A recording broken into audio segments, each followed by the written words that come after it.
Ayun, good morning mga ka-Anghel University TV, no? Maaga tayong nagpunta sa aking taniman dahil chinek natin, no? Dahil malakas yung ulan kagabi.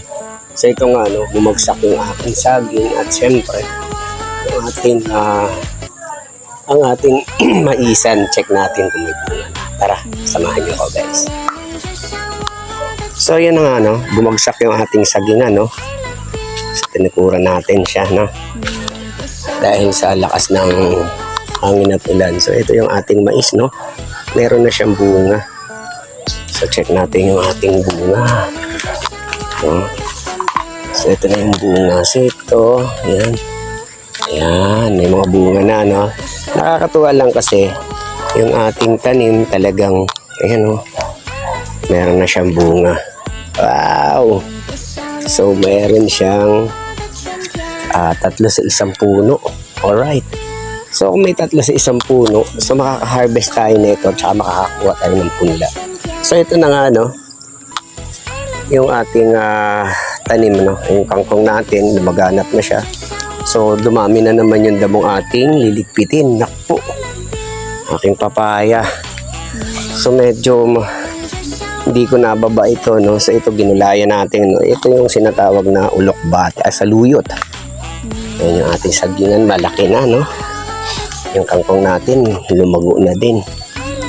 Ito yung ating wala pa. Ayan, mayroon na siyang bulaklak.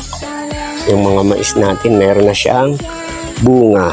So, malapit na tayo makakuha, no?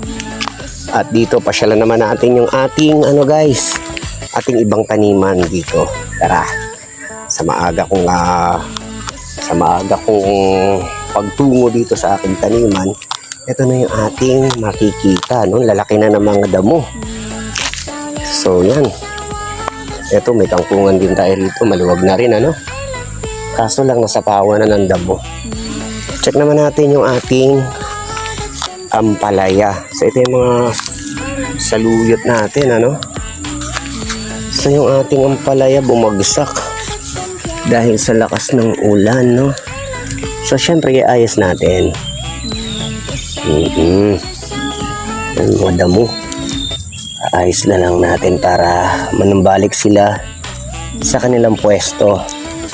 So syempre kailangan lang natin silang guide kung saan sila tutungo. So ito nga, no, kung hindi ko binunot yung ugat, gano'n nakalalaki ulit yung ating lilinisin. Pero ngayon konti na lang yung lilinisin natin kasi yung laki naman nila, madali naman silang bunutin, no?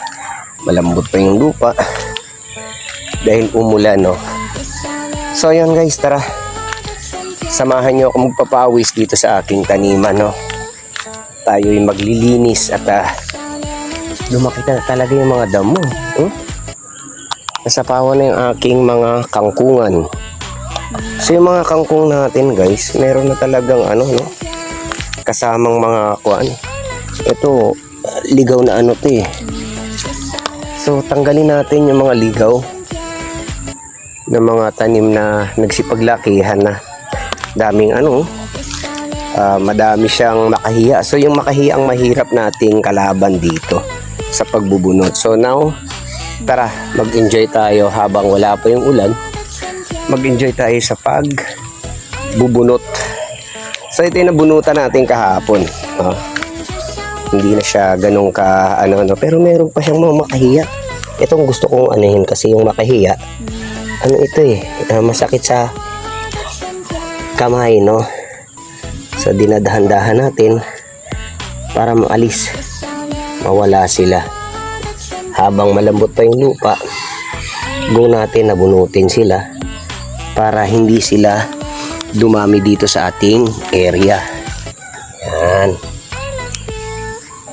So habang wala pa tayong ginagawa, linggo at maulan, habang wala pa yung ulan, tirada muna ako para manumbalik yung ganda ng ating taniman, no?